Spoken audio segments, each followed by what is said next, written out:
এই রান্নাটা হয়ে গেলেই সবাইকে ডেকে খেতে বসিয়ে দেবা বৌমা। আচ্ছা মা, ঠিক আছে। মা, ও মা, এই বাঞ্চতটা এখানে কেন এসছে? তুই কার কথা বলছিস? এই যে মাসিমা, আমার কথা বলছি গো।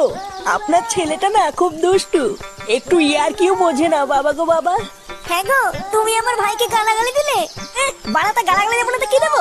হোমচুদার বাল, বাড়া আমাকে ঘরে একা পেয়ে আমার প্যান্টের ভিতরে হাত ঢুকে দিয়েছে।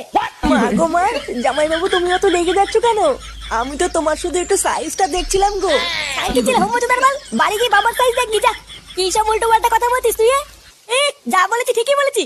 লেওড়া আজকে প্যান্টের ভিতরে হাত ঢুকে দিচ্ছে, কালকে তো বলবে হালকা করে পুঙাও মেরে দাও।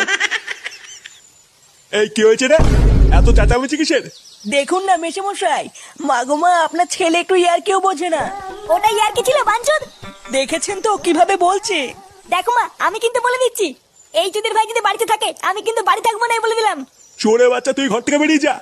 আমরা কোনো কাজকর্মের বেলায় নেই, কোনো রোজগার পাতি নেই, আবার বড় বড় কথা। ও বাড়া, মায়ের থেকে মাসির দরদ বেশি, তাই তো? বাড়া এখন তো দেখছি আমার থেকে এই বাড়িতে এই হোমোচোদার দাম বেশি। লেওড়া যেদিন এই হোমোচোদাটা তোমার ধুতির ভিতরে হাত ঢুকিয়ে নেয়ানারি করবে সেদিন বুঝবা বালের এই বাড়িতে আমার কোনো